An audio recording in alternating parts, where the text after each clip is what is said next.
اب آپ اس مبارک سلسلے کا 10واں حلقہ سماعت فرمائیں۔ کیسے بیت المقدس پہنچ گئے؟ خواب میں تو وہ بھی پہنچ سکتے ہیں، ہم بھی پہنچ سکتے ہیں۔ تو لہذا اگر یہ خواب ہوتا تو پھر کبھی ابو جہل اور اس کی برادری حضور سے آ کے یہ تو نہ پوچھتے کہ اچھا حضور ہمیں بیت المقدس کی نشانیاں بتاؤ، ہمیں آپ یہ بتلائیں کہ راستے میں آپ نے ہمارا کوئی قافلہ دیکھا تھا۔ یہ خواب والے سے کوئی پوچھتا ہے؟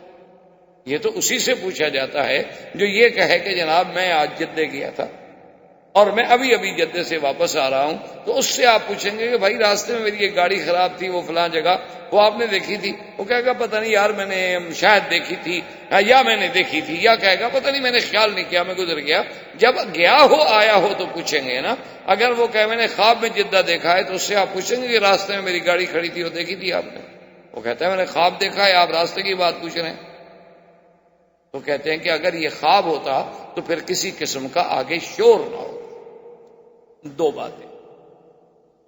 اور تیسری دلیل ان کی یہ ہے، وہ کہتے ہیں کہ بی بی عائشہ کی حدیث جو ہے، اسی لیے میں نے عرض کیا تھا نا کہ جب بھی کسی امام کا قول پڑھیں فوری طور پر اس کے بارے میں رائے نہ دیا کریں، یا تو آپ کو اللہ نے اتنا بڑا علم دیا ہو کہ آپ اس امام سے بھی بڑے ہوں، پھر تو اس کے علم پر بحث کریں نا۔ اور اگر ہم پرائمری کے طالب العلم بھی نہ ہوں اور ایم اے کے سوالات حل کرنے شروع کر دیں تو پھر جو نتیجہ نکلے گا وہ ظاہر ہے۔ جیسے آج کل ماشاءاللہ ایک رواج ہو گیا نا، کسی سے آپ کہیں وہ کہتا جی چھوڑو جی، دین کو ہم اچھی طرح سمجھتے ہیں، دنیا کو نہیں سمجھتے بیچارے۔ اس میں پوچھتے ہیں اچھا جی طرح میں نے دکان کا ذرا کوئی طریقہ تو بتاؤ۔ اس میں بیچارے ہر وقت محتاج ہیں سیکھنے کے، لیکن دین میں ماشاءاللہ سب سے طاقت۔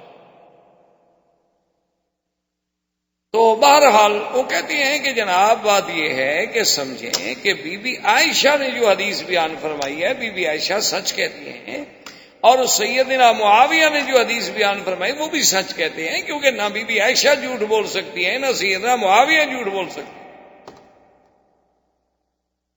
وہ بھی دونوں سچے ہیں۔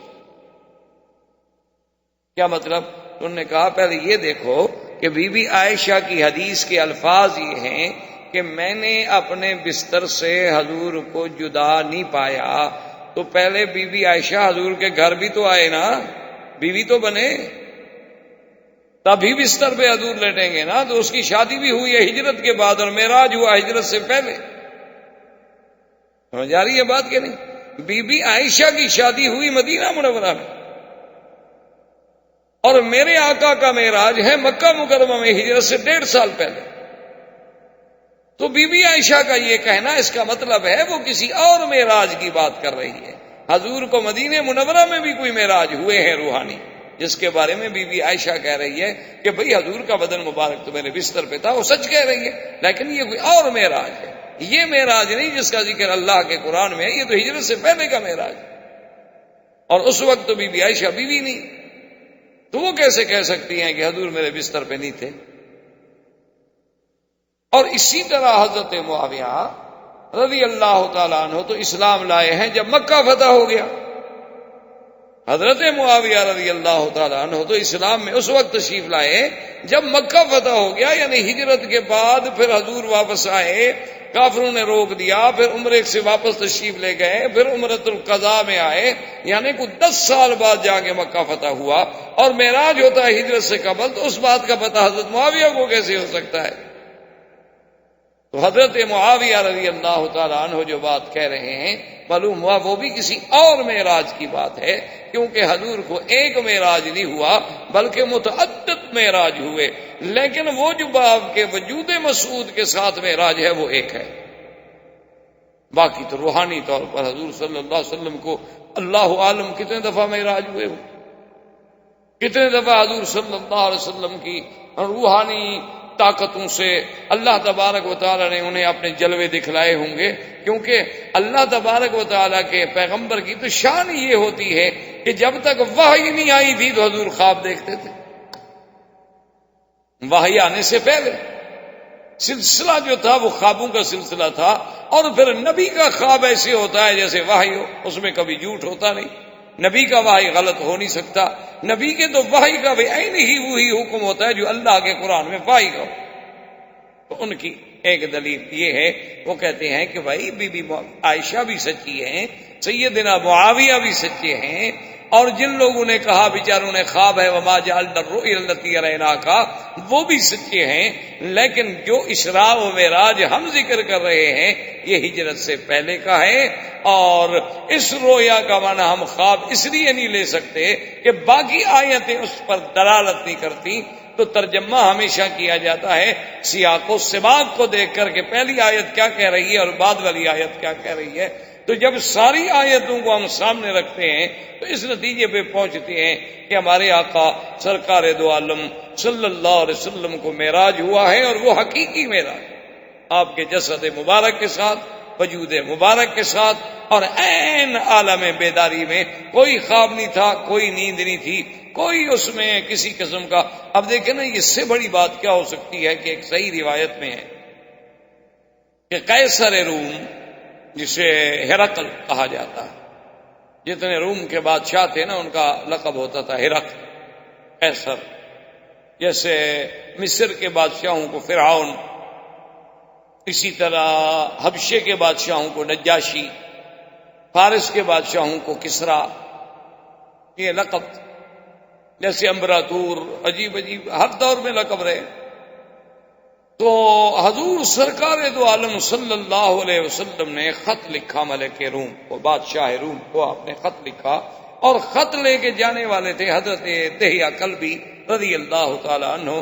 یہ میرے مدنی کے صحابی ہیں، اور یہ اتنی خوبصورت تھے، اللہ نے ان کو اتنی جمال دیا تھا کہ یہ اپنے چہرے پہ کپڑا ڈال کے رکھتے تھے، مبادا کوئی عورت دیکھ کے بیچاری فتنے میں مبتلا نہ ہو جائے، اتنا جمال تھا، اتنا اللہ نے حسن دیا تھا۔ اور حضرت جبریل علیہ السلام جب کبھی انسانی شکل میں آتے تو وہ بھی دہیہ کی شکل میں آتے، ان کو بھی حضرت دہیہ کلبی کی شکل مبارک پسند۔ اسی لیے ایک دفعہ حضرت حسین، حضرت حسن رضی اللہ عنہما جو تشریف لائے تو آ کر پکڑ لیا کہ بھئی ہمارا آپ مٹھائی لاؤ، مٹھائی لاؤ، کھجوریں لاؤ۔ تو حضور نے فرمایا ماں ماں ماں ماں حسن کیا کر رہے ہو، یہ تو جبریل ہے۔ انہوں نے سمجھا دہیہ ہے، انہوں نے سمجھا کہ دہیہ کلبی بیٹھے ہیں، کیونکہ جب دہیہ آتے تھے تو حضرت حسن حسین کے لیے کوئی میٹھی چیز لے آتے تھے، کوئی مٹھائی لے آئے، کوئی کھجور کے 2 دانے لے آئے کہ بچے ہیں خوش ہو جائیں گے۔ تو وہ جو کھیلتے ہوئے آئے تو آگے دیکھا، انہوں نے سمجھا دہیہ، ان کو کیا پتا کہ جبریل ہے۔ حضور نے فرمایا اللہ کے بندے یہ تو جبریل ہے، یہ تو مٹھائی نہیں کھاتا، یہ کھاتا ہی نہیں، کھلاتا بھی نہیں، آپ اس کو نہ چھیڑو۔ تو اب جناب یہ ہے کہ حضرت دہیہ کو سرکار دو عالم صلی اللہ علیہ وسلم نے خط دے کے بھیجا ہرقل روم، قیصر روم کی طرف، اور وہ خط پہنچ گیا۔ جب خط پہنچا بادشاہ کی دربار میں اور خط پڑھا گیا، حضور صلی اللہ علیہ وسلم نے لکھا تھا بسم اللہ الرحمن الرحیم۔ یہ سنت کا طریقہ یہ ہے، ہمارے ہاں تو 786 چلتا ہے نا، آج کل ہم نے ہر چیز کو مختصر کر رہے ہیں نا، دین بھی ٹیڈی بنا رہے ہیں۔ انا للہ و انا الیہ، کہیں 786، کہیں 99، کہیں کچھ اعداد پر یعنی گزارا ہے، ہر چیز کے عدد نکال رہے ہیں۔ صحابہ نہیں نکال سکے لیکن انہوں نے نکال لیا۔ اب یہ دین کو بھی مختصر کر، میرے خیال میں تو نماز 5 نمازوں کو اٹھا کر کے عدد نکالے، ایک آدھی بچے گی۔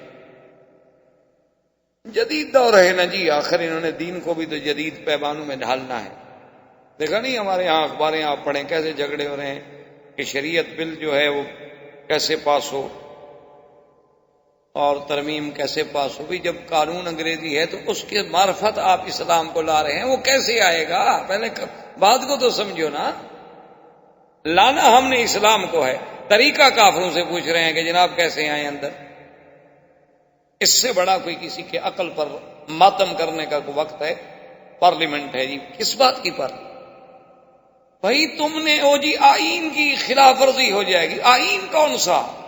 وہی جو آپ نے پارلیمنٹ میں بنایا ہوا ہے، انسانوں کا بنا ہوا آئین، اس سے راستہ مانگ رہے ہو کہ قرآن کو اندر آنے دو۔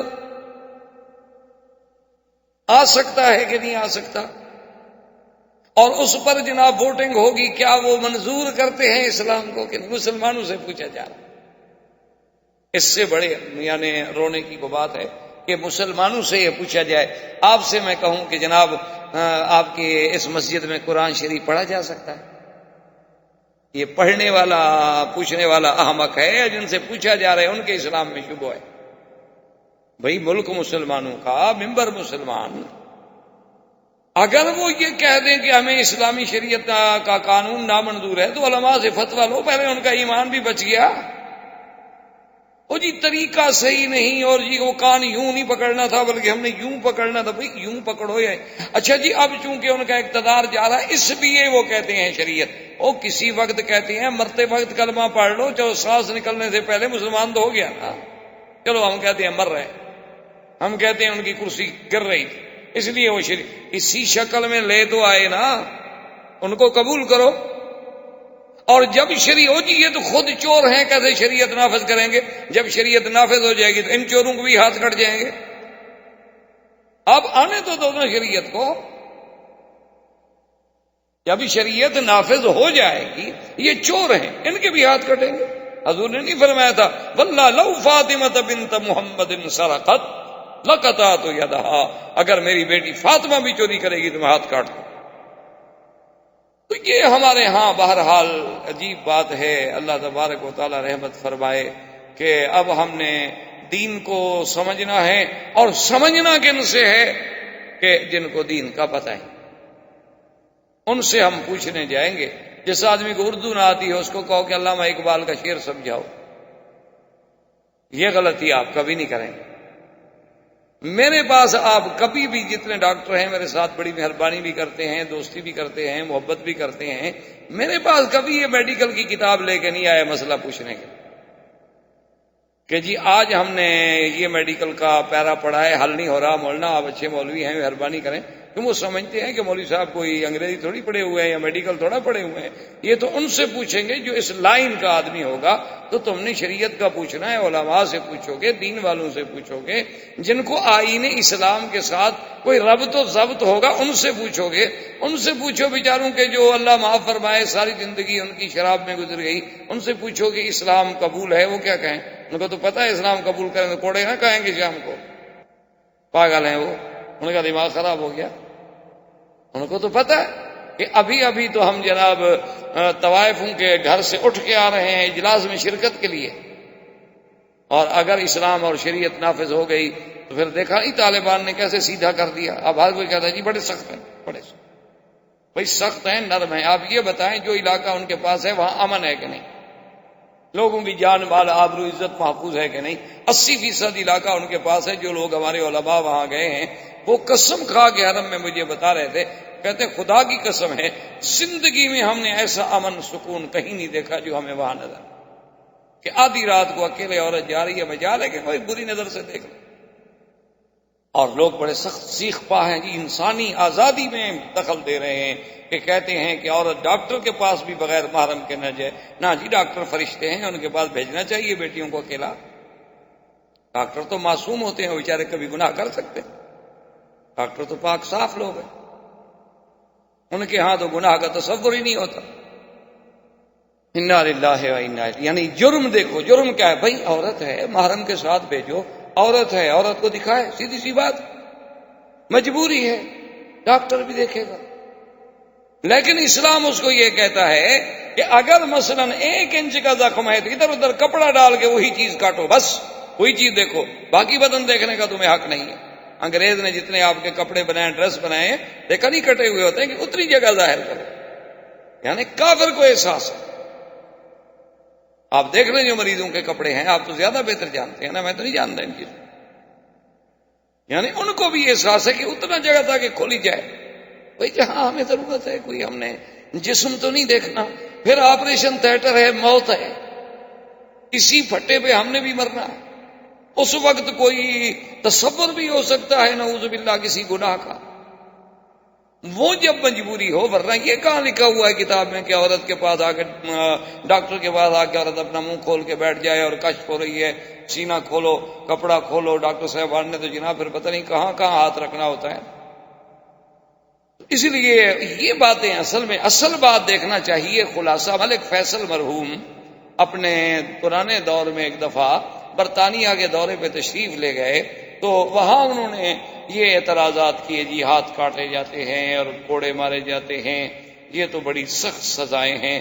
تو مرحوم کو تو پتا تھا ملک فیصل ایک مدبر انسان تھا، اللہ اس کی قبر پہ کروڑوں رحمتیں فرمائے، بڑا پڑھا لکھا، بڑا مفکر اور عالمی مدبرین میں سے ایک مدبر شخص تھا۔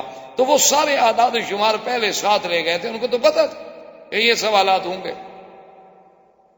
انہوں نے کہا کہ جناب آپ مہربانی فرما کر مجھے یہ بتائیں، میں پورے برطانیہ کے نہیں پوچھتا، یہ صرف آپ کے لندن کے اعداد و شمار ہیں کہ ایک سال میں کتنے زنا ہوئے، کتنے ڈاکے پڑے، کتنی چوریاں ہوئیں، کتنی ناجائز حمل گرائے گئے، کتنی حرام کے بچے ملے، یہ ایک شہر کے آپ کے سال کے اعداد ہیں، اور یہ میرے پورے ملک کے سال کے اعداد و شمار ہیں، آپ گن لیں کون سا قانون اچھا ہے؟ آپ مجھے بتائیں، سخت نرم کو چھوڑیں، آپ مجھے یہ بتائیں کہ وہ قانون اچھا ہے کہ جہاں 5 لاکھ عورتیں حاملہ بالزنا ہوں 11 سال سے 13 سال کی عمر تک، وہ قانون اچھا ہے؟ یا وہ قانون اچھا ہے جو عورت کی عزت کا محافظ ہو؟ کہ سال ہر سال کے بعد کوئی ایک آدھا واقعہ ہو گیا، انسان دنیا میں واقعات ہوتے۔ تو اس لیے بہرحال خیر ہم اپنے موضوع سے ہٹ جائیں گے۔ تو 786 ایسی چیزیں لکھنا یاد رکھو یہ اسلام میں ناجائز ہیں۔ باقی یہ کہنا کہ جناب وہ لوگ پھینک دیتے ہیں اور ادب نہیں کرتے، پاؤں میں آتی ہیں اس لیے ہم نہیں لکھتے ہیں، تو السلام علیکم کے جو الفاظ ہیں وہ بھی تو اسلام کے الفاظ ہیں، اللہ کا نام بھی تو سلام ہے، پھر وہ بھی تو پاؤں میں آئے گا۔ سلام مسنون آپ لکھتے ہیں، ورحمۃ اللہ وبرکاتہ آپ لکھ رہے ہیں، قبلہ و کعبہ آپ لکھ رہے ہیں، تو وہ بھی تو پاؤں میں آئیں گے۔ پھر کس کس لفظ کو بچاؤ گے؟ تو جس نے احترام کرنا ہے سب کا کرے گا، جس نے نہیں کرنا کسی کا بھی نہیں کرے گا، ایک اصولی سی بات۔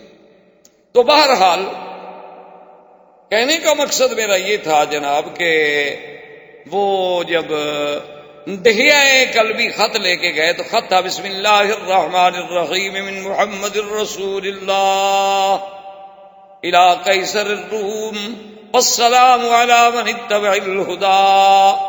اور یہ خط کا طریقہ ہوتا ہے کہ پہلے بسم اللہ لکھیں پھر اپنا نام لکھیں تاکہ کھولنے والے کو فوراً پتہ لگے کس نے بھیجا ہے، وہ بیچارہ آخری صفحے تک نہ اپنا ٹینشن میں رہے کہ پتہ نہیں کس کا ہے، شاید دیکھو نیچے دیکھو، اچھا پڑھوں کہ نیچے دیکھوں۔ اب 4 صفحے کا خط ہو تو ویسے بھی پڑھتے پڑھتے آدمی کے لیے وقت چاہیے،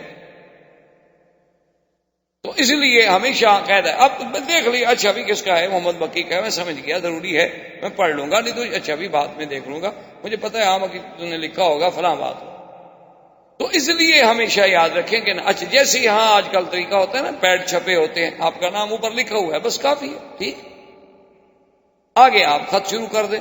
تو جب اس نے خط پڑھا تو اس کے پاس جو بڑے بڑے اس کے بطریق بیٹھے تھے انہوں نے کہا جی خط نہ پڑھو، خط نہ پڑھو۔ انہوں نے کہا کیوں؟ انہوں نے کہا یہ ہماری بڑی توہین ہے کہ خط بھیجنے والے نے پہلے آپ اپنا نام لکھا ہے اور بادشاہ کا نام بعد میں لکھا ہے، ہماری توہین ہو گئی۔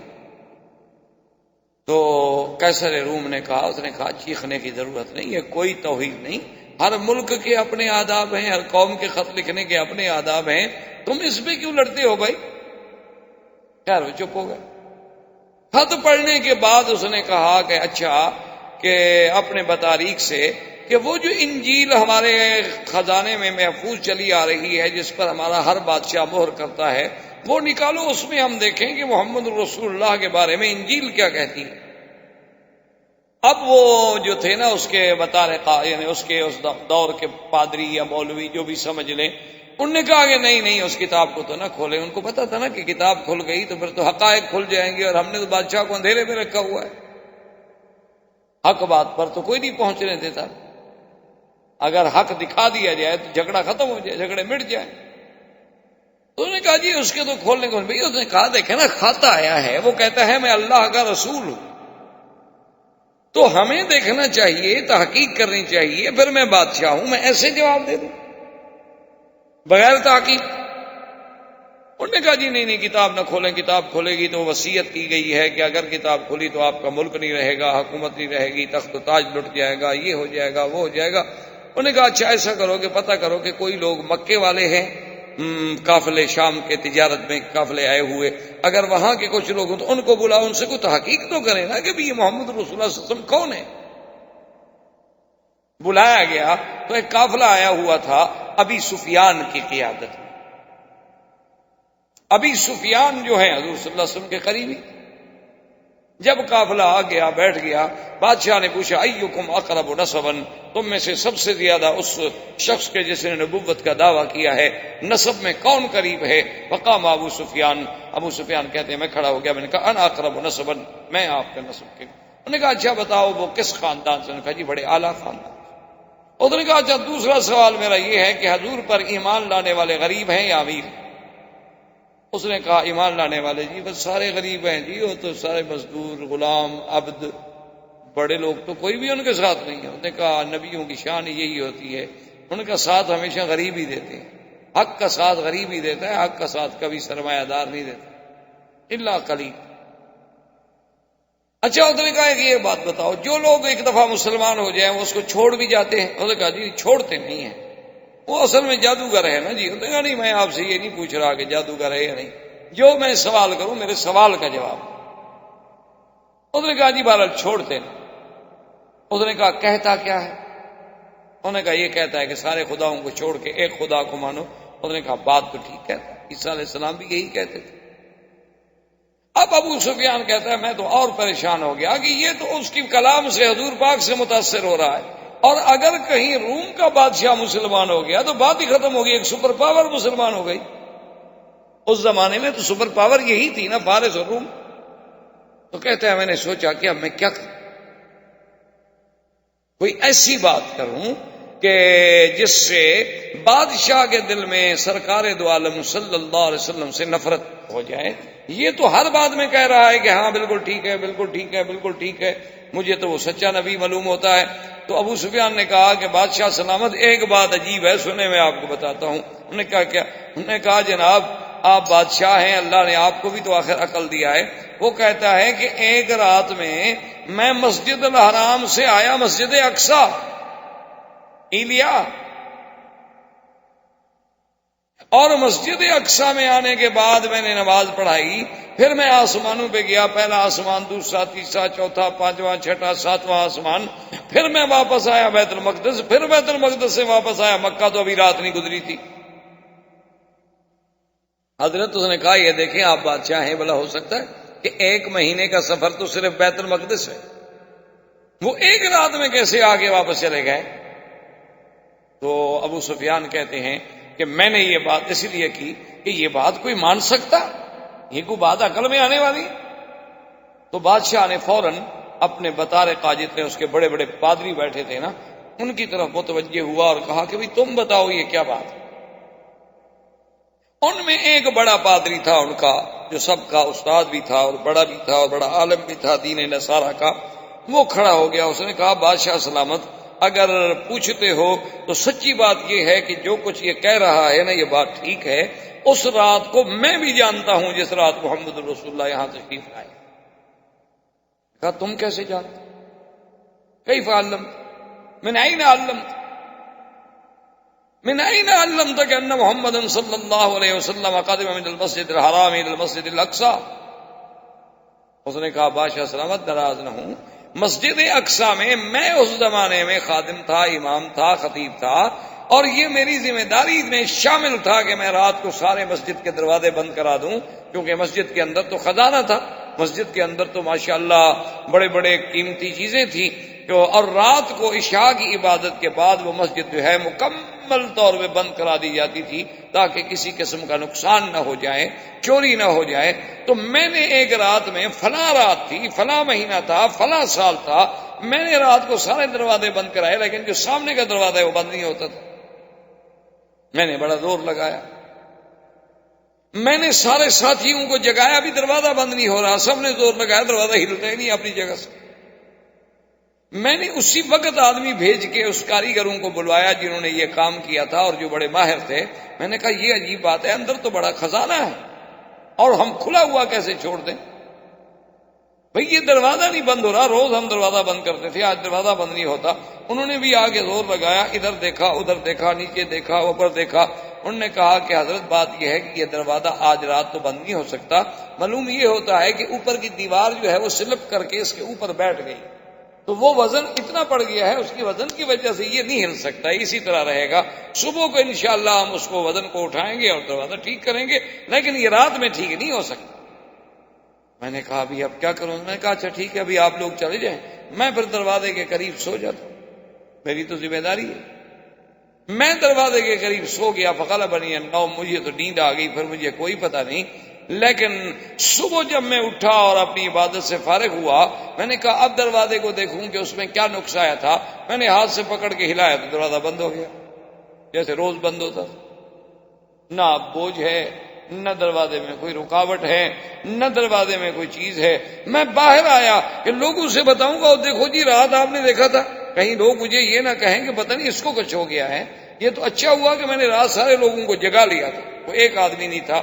تو میں جب دوڑا تو سامنے جو صخرہ ہے، بیت المقدس کے سامنے ایک پتھر ہے، تو اس پتھر میں سوراخ ہیں۔ یہ سوراخ علامت ہیں کہ جو نبی کبھی یہاں آئے تم نے اپنی سواری کو یہاں باندھا تھا۔ تو اس نے کہا کہ بادشاہ سلامت، میں نے اس پتھر پہ غور کیا تو وہاں ایک نیا سوراخ پایا گیا، اور وہی بات یہ کہہ رہا ہے کہ وہاں جبریل نے براق کو باندھا تھا۔ تو معلوم ہوتا ہے کہ محمد رسول اللہ سچ کہہ۔ تو اب جناب ہرقل نے کہا کہ بالکل۔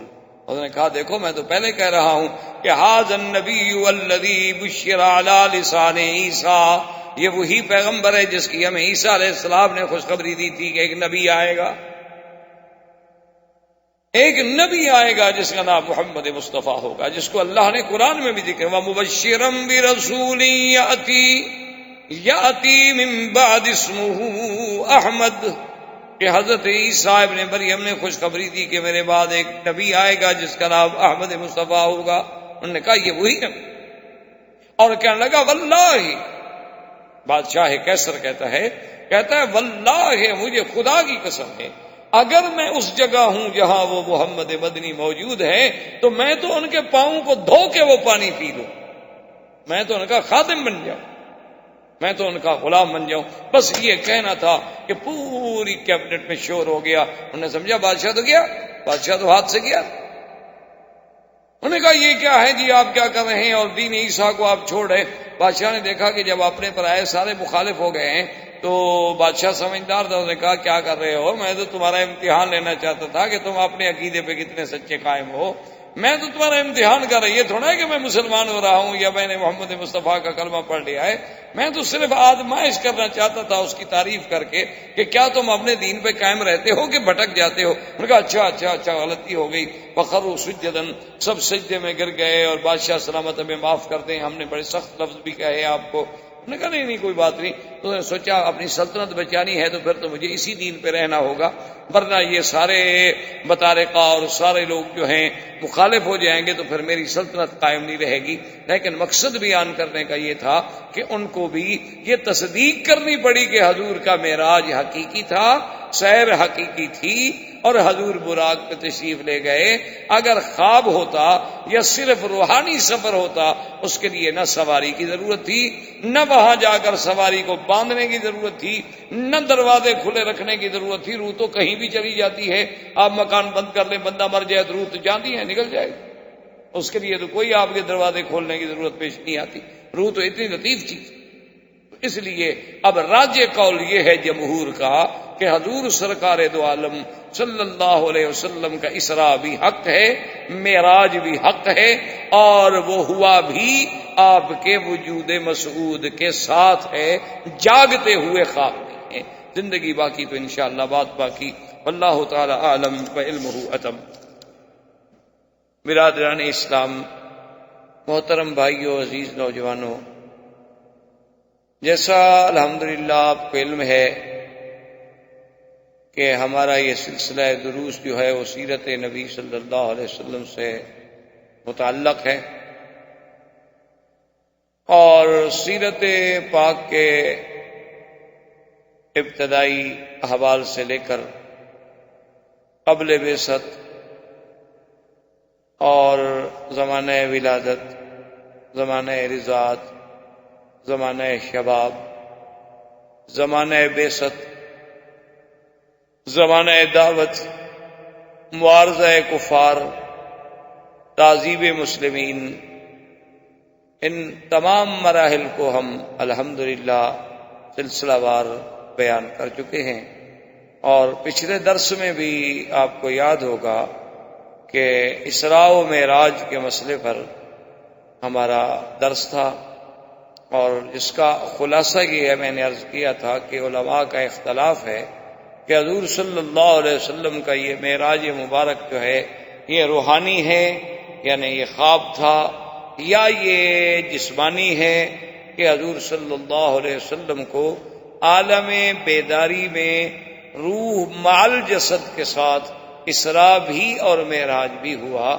اس میں علماء کے اقوال میں نے عرض کیے تھے، سیدہ عائشہ صدیقہ رضی اللہ تعالیٰ عنہ کی حدیث عرض کی تھی، سیدنا معاویہ رضی اللہ تعالیٰ عنہ کی روایت اور ان کا قول اور ان کی تحقیق نقل کی تھی، اور اس کے بعد جمہور کا فیصلہ عرض کیا تھا کہ یہ بات اب متفق علیہ ہے جمہور کے نزدیک کہ حضور صلی اللہ علیہ وسلم کا معراج مبارک جو ہے وہ جسمانی ہے اور عالم بیداری میں ہوا ہے۔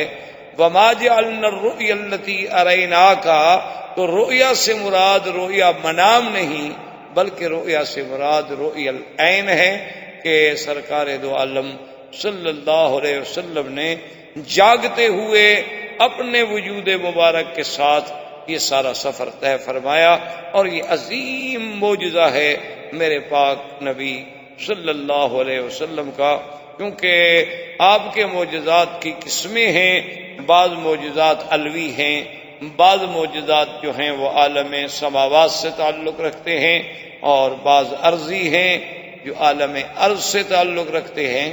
تو یہ بات تو اب ہم نے محقق پڑھ لی، اتنی بحث صاحب کا درس میں ہو گئی کہ اب اس کو دہرانے کی کوئی ضرورت نہیں ہے کہ حضور کا معراج جو ہے معراج جسمانی۔ اور میں نے عرض کیا تھا کہ معراج کے دو حصے، ایک ہے اسراء اور ایک ہے معراج۔ یہ عام طور پر ہمارے بھائی بوجہ کم علمی کہہ دیتے ہیں حضور کو معراج ہوا، حضور کو معراج ہوا، مکے سے معراج ہوا، یوں بات نہیں ہے۔ اصل تو مکہ سے جو سفر ہے بیت المقدس تک یہ اسراء ہے، اور معراج کا جو سفر ہے وہ بیت المقدس سے شروع ہے۔ اب اسراء کے بارے میں پھر روایات کہ حضور صلی اللہ علیہ وسلم کو جب سیر کے لیے لے جایا گیا تو آپ کہاں تھے؟ تو ایک روایت مبارک میں یہ ہے کہ آپ بیت ام ہانی میں تھے، اور ایک روایت مبارک یہ ہے کہ ان بئر زمزم، کہ آپ زمزم کے کنویں کے قریب لیٹے ہوئے تھے، اور ایک روایت مبارک میں ہے کہ اند الحتیم، یہ جو کعبہ شریف کے ساتھ چھوٹی سی جگہ ہے حتیم جسے کہتے ہیں، آپ تو یہاں رہتے ہیں آپ کو پتہ ہے، تو یہ حتیم کے اندر تھے، اور یہیں سے پھر ابتدا ہوتی ہے سیر کی۔ لیکن اللہ کے قرآن نے اس میں ایک ایسی جامع بات کہہ دی ہے کہ پھر اس کے بعد کسی چھوٹی موٹی بحثوں میں ہمیں پڑھنے کی ضرورت نہیں۔ اللہ نے قرآن میں ایک ہی بات کہہ دی کہ سبحان الذی اسریٰ بعبدہ لیلا من المسجد الحرام الی المسجد الاقصی۔ اللہ نے فرمایا ہم نے سیر کرائی اپنے نبی کو، اپنے عبد کو، اپنے پیارے محمد مصطفیٰ صلی اللہ علیہ وسلم کو مسجد الحرام سے، بس۔ اب مسجد الحرام جو ہے یاد رکھیں، اس کا اطلاق صرف اس چھوٹی سی مسجد پہ نہیں ہوتا جہاں ہم نماز پڑھتے ہیں۔ حضور کے زمانے میں بھی بہت چھوٹی سی جگہ تھی، حضور صلی اللہ علیہ وسلم کے زمانے میں تو اب جو مطاف ہے جہاں طواف ہوتا ہے یہ بھی بہت بڑی جگہ ہے، اس کا 10واں حصہ تھا، اتنی چھوٹی سی مسجد، صرف کعبۃ اللہ اور کعبۃ اللہ کے ارد گرد جو ہے وہ طواف کی چھوٹی سی جگہ، اور اس کے بعد باقی کنکریاں بچھی ہوئی ہسا۔ تو مسجد الحرام جو ہے یاد رکھیں، علماء کی تحقیق کے مطابق یہ ہے کہ جہاں تک حد حرم ہے وہ ساری مسجد الحرام۔ مسجد الحرام صرف اس مسجد کا نام نہیں ہے، یعنی اگر آپ مدینے کے راستے پہ جائیں تو تنعیم، یہاں مسجد عائشہ ہے، یہ حد حرم۔ اسی طرح اگر آپ جدہ کے راستے پہ جائیں تو آج کل جسے شمیسی کہتے ہیں، اصل میں یہ مقام حدیبیہ ہے، یہ حد حرم۔ اگر آپ عرفات کی طرف جائیں تو عرفات سے نالے سے بالکل تھوڑا سا پہلے وہاں تک حد حرم. طائف کے راستے سے جائیں تو جرانہ جس کو بڑا عمرہ کہتے ہیں وہاں حد حرم ہے. لیس کے راستے میں جائیں تو وہاں سے 25 کلومیٹر پر حد حرم ہے. تو یہ سارا حد حرم جو ہے یہ ساری مسجد الحرام. اور یہ اللہ کا کتنا بڑا کرم ہے، کتنا بڑا انعام ہے کہ اگر اللہ قرآن میں یہ فرما دیتے کہ فَوَلِّ وَجْهَكَ شَطْرَ الْكَعْبَةِ کہ محمد مصطفیٰ اب نماز جو ہے کعبے کی طرف پڑھو. حالانکہ قاعدہ تو یہی ہے کہ ہم نے نماز تو کعبے کی طرف پڑھنی، لیکن اللہ نے لفظ کعبہ نہیں فرمایا، فرمایا فَوَلِّ وَجْهَكَ شَطْرَ الْمَسْجِدِ الْحَرَامِ کہ میرے نبی اپنا چہرہ جو ہے مسجد الحرام کی طرف پھیر لو. اس کا فائدہ یہ ہو گیا کہ جو بندہ مسجد کے اندر نماز پڑھ رہا ہے اس کا تو عین کعبے میں ہونا ضروری ہے، لیکن جو ہم باہر کھڑے ہیں تو اس طرف کافی ہے. اگر کسی دوسرے ملک میں ہیں اور ہمارا رخ یعنی کعبہ تو کعبہ اس پورے حرم کے حد کے کسی طرف بھی ہو جائے تو ہماری نماز صحیح ہو جائے گی، کیونکہ اللہ نے ہمیں شطر المسجد الحرام کا حکم دیا ہے، شطر الکعبہ کا حکم نہیں دیا. عین کعبہ اس وقت ضروری ہے جب ہم نماز کعبے کے اندر پڑھ رہے ہوں. اسی لیے یہاں تو صفیں گول بنتی تاکہ ہر آدمی کا جسم جو ہے وہ عین کعبے کے اندر. اگر ذرا کعبے سے ادھر ہوگا تو نماز نہیں ہوگی. یعنی اگر یہ کعبہ شریف ہے اور آپ نماز میں ذرا یہاں رخ کر رہے تو نماز نہیں ہوگی. بالکل عین کعبے میں ہونا ضروری کہ ہر طرف سے آدمی کا رخ جو ہے بدن جو ہے بالکل عین کعبے میں ہے. لیکن اگر آپ کسی دوسرے ملک میں ہیں پھر جہت کافی، یعنی یوں سمجھ رہے ہیں کہ مسجد کے اندر والوں کے لیے کعبہ مسجد ہے، شہر والوں کے لیے کعبہ یہ پوری مسجد الحرام ہے، اور باہر والوں کے لیے یہ پورا حرم جو ہے وہ کعبہ ہے. یعنی اتنی اللہ تبارک و تعالیٰ کا انعام اکرام. اسی لیے آپ دیکھیں کہ اللہ نے فرمایا ہدیم بالغ الکعبہ کہ قربانی کا جانور جو ہے وہ کعبے میں جا کے ذبح کرو. اب کون کعبے میں ذبح کرو؟ قربانی کا جانور آپ مینا میں ذبح کریں، قربانی کا جانور آپ مسلخ میں ذبح کریں گے، آپ مکے کی کسی آخری کونے میں کسی پہلے کونے میں ذبح کریں گے. کعبے میں کون ذبح کرتا ہے؟ لیکن معنی یہ ہے کہ پورا حرم جو ہے جیسے اللہ نے اس کو حرمن آمنا کہا اسی طرح اس کا نام کعبہ بھی ہے اور اسی طرح اس کا نام مسجد الحرام. یہی وجہ ہے جو آج تک روافض نے شیعہ حضرات نے ایک بہت بڑا مسئلہ پیدا کیا ہوا ہے کہ حضرت علی مولود خانہ کعبہ، مولود خانہ کعبہ، مولود خانہ کعبہ. وہ شریف آج تک یہ نہیں سمجھے کہ کعبے سے مراد حرم ہے، کعبے سے مراد اللہ کا گھر نہیں ہے. ورنہ یہ آپ نے کبھی دنیا میں دیکھا ہے آپ کے ہاں اگر ولادت ہو رہی ہو تو عورتیں مسجد جاتی ہیں، اسپتال جاتی ہیں؟ یعنی آپ کی عورتوں کو اتنی عقل ہے اور حضرت علی کی والدہ اتنا عقل بھی نہیں رکھتی تھی کہ جب ان کا وقت ولادت قریب آیا تو کعبہ شریف کے اندر چلی گئی. کوئی عقل کی بات ہے؟ یعنی عقل و نقل کے خلاف ایک بات. اصل میں کیا ہے کہ کتابوں میں آیا کہ حضرت علی خانہ کعبہ میں پیدا ہوئے. انہوں نے کہا کہ خانہ کعبہ سے مراد تو یہی کعبہ شریف ہے، اس کا مطلب ہے کہ اندر پیدا ہوئے. پھر انہوں نے روایات ڈھونڈی، اچھا حضرت زید کے بارے میں بھی آیا کہ وہ بھی خانہ کعبہ میں پیدا ہوئے. انہوں نے کہا دیکھو جی حضرت زید بھی اور حضرت علی بھی خانہ کعبے میں پیدا ہوئے. اور پھر وہ دلیل خلافت بنا لی کہ ابو بکر عمر عثمان تو چونکہ کعبے کے باہر پیدا ہوئے، حضرت علی کعبے کے اندر پیدا ہوئے، لہذا خلیفہ حضرت علی ہوئے. یہ باہر والے کیسے خلیفہ بن گئے؟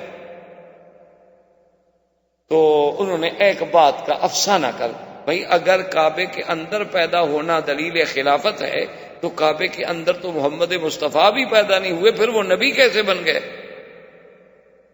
یہ کیا بات ہوئی؟ یہ کوئی دلیل ہے کہ جو کعبے کے اندر پیدا ہو جائے صرف وہی خلیفہ بن سکتا ہے؟ تو نبوت تو خلافت سے بدرجہ اعلیٰ چیز ہے. تو پھر اللہ کے نبی تو کعبے کے اندر پیدا نہیں ہوئے، وہ کیسے نبی بن گئے؟ تو اصل وجہ کیا تھی کہ کتابوں میں تو اتنی لفظ تھا کہ حضرت علی رضی اللہ تعالی عنہ کی ولادت خانہ کعبہ میں ہوئی. اب اس کا ترجمہ انہوں نے یہ کیا کہ کعبہ شریف کے اندر ہوئی، حالانکہ مراد یہ تھا کہ حد حرم میں ہوئی. اب اسی کو آپ دیکھیں قرآن میں کہ اگر حضور بی بی ام ہانی کے گھر میں تھے تو وہ بھی حرم مسجد الحرام، اگر حضور حتیم میں تھے وہ بھی مسجد الحرام، اگر حضور زمزم کے کنویں کے پاس تھے وہ بھی مسجد الحرام. قرآن نے تو ایک لفظ بول کے سارے اقوال کو جمع کر دیا کہ زیادہ بحث کی تمہیں کیا ضرورت ہے، حضور حرم میں تھے بس. مسجد الحرام میں تھے. بیت ام ہانی میں ہوں تب بھی مسجد الحرام ہے, دار ارقم میں ہوں تب بھی مسجد الحرام ہے, عند بئر زمزم ہوں تب بھی مسجد الحرام ہے, اور داخل الحتیم ہوں تب بھی مسجد الحرام ہے. قرآن تو ایک ایسی جامع بات کرتا ہے کہ جس کے اندر پھر کسی سوچ کی, کسی بحث کی, کسی عقلی مشگافیوں کی بات کی ضرورت ہی نہیں رہتی. فرمایا اسرا بعبدہ لیلا من المسجد الحرام الى المسجد الاقصى. اب بعض علماء فرماتی ہیں کہ حضور پہلے بی بی ام ہانی کے گھر میں تھے, بی بی ام ہانی کے گھر سے اٹھ کر میرے بدری صلی اللہ علیہ وسلم حتیم میں تشریف لائے.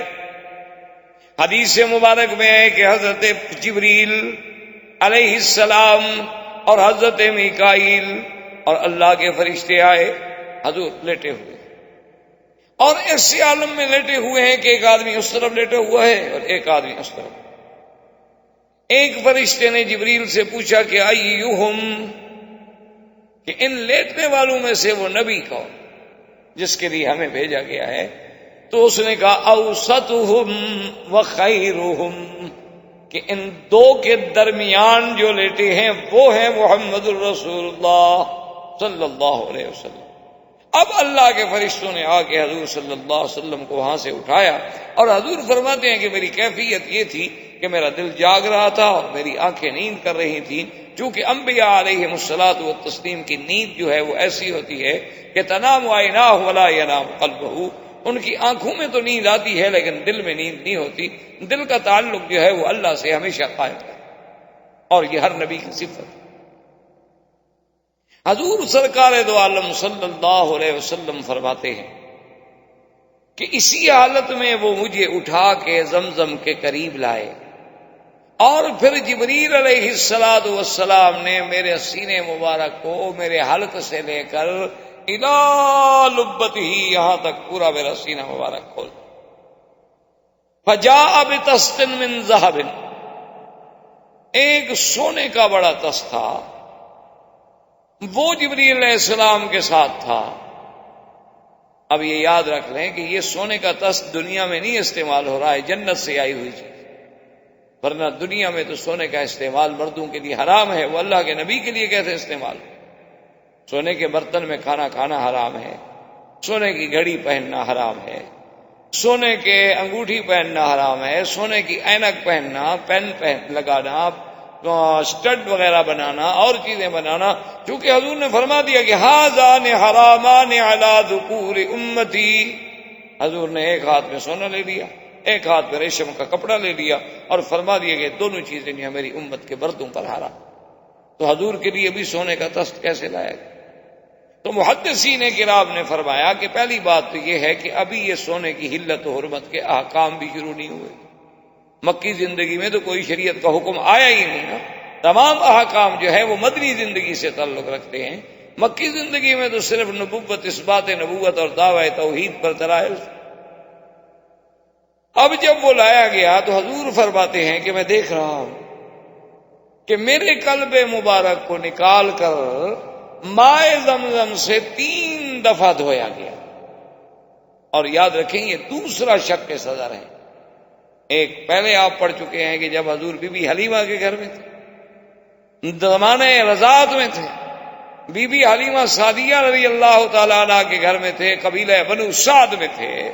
تو اس زمانے میں حضور صلی اللہ علیہ وسلم کا شق صدر ہوا تھا, اور یہ شق صدر جو ہے دوسرا شق صدر ہے, اور یہ شق صدر ہے شرح صدر ہے. ایک بات یاد رکھیں, شرح صدر علیحدہ چیز ہوتی ہے کہ اللہ کسی کے سینے کو بات سمجھنے کے لیے کھول دیتے ہیں, اور ایک آدمی کو بات سمجھ نہیں آ رہی ہوتی.